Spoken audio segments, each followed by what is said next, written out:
मध्य प्रदेश में लोकायुक्त पुलिस के द्वारा रिश्वतखोरों पर लगातार कार्यवाहियां की जा रही हैं। बावजूद इसके रिश्वतखोरों के हौसले इस हद तक हावी हैं कि रिश्वतखोरी की घटना को लगातार अंजाम दिया जा रहा है। एक ओर लोकायुक्त पुलिस कार्यवाही कर रही है तो दूसरी ओर लोकायुक्त के हाथों से बचने के लिए रिश्वतखोरों के द्वारा तरह तरह के तरीके ढूंढ लिए जाते हैं। अगर इससे भी वह नहीं बच पाते हैं तो फिर लोकायुक्त पुलिस के शिकंजे में आ जाते हैं और लोकायुक्त पुलिस के शिकंजे में आने के बाद कुछ दिन तो कार्यवाही चलती है और बाद में फिर से रिहा हो जाते हैं। इसी क्रम में मध्य प्रदेश के सीधी जिले में एक बार फिर रीवा लोकायुक्त पुलिस के द्वारा कार्यवाही की गई है और रिश्वत लेते पटवारी को ट्रैप किया गया है। 20,000 रुपये की रिश्वत पटवारी के द्वारा बंटवारे पर नामांतरण के लिए मांगा गया था। लोकायुक्त पुलिस ने पटवारी को सीधी के तिराहे पर रुपए लेते हुए गिरफ्तार किया है।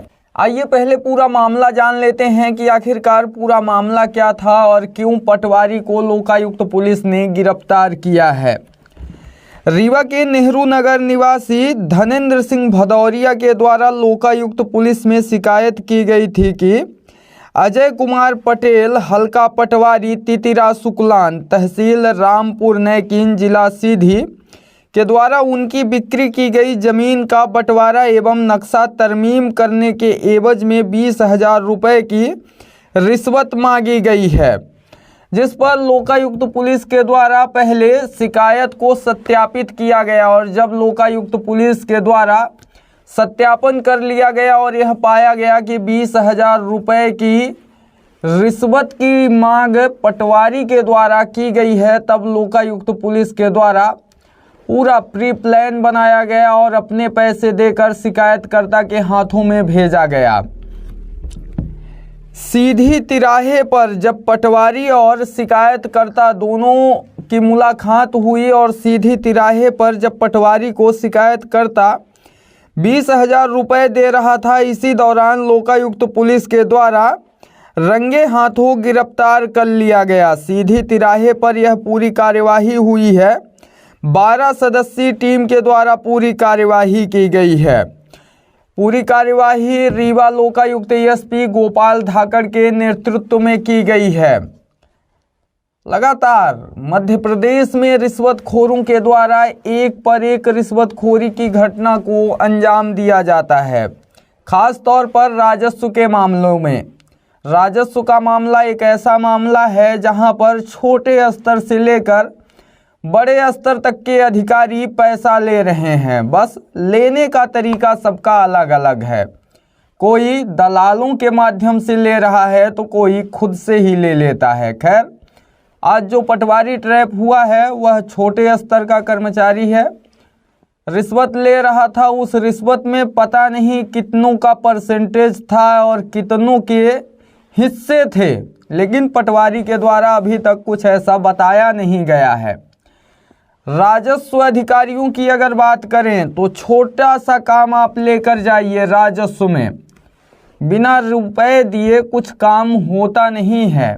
लगातार रिश्वतखोरी चल रही है। लोकायुक्त पुलिस के द्वारा पटवारी को गिरफ्तार किया गया है। बड़ा सवाल यह बनता है कि क्या राजस्व अधिकारियों को पटवारी की इस करतूत के बारे में पता नहीं था, या फिर राजस्व अधिकारी कार्यवाही करना ही नहीं चाह रहे थे। कहीं ना कहीं साफ होता है कि सभी की मिली भगत एक रहती है। बस कोई आज लोकायुक्त के शिकंजे में आ गया तो कोई कल आएगा और बहुत से बचकर निकल जाते हैं।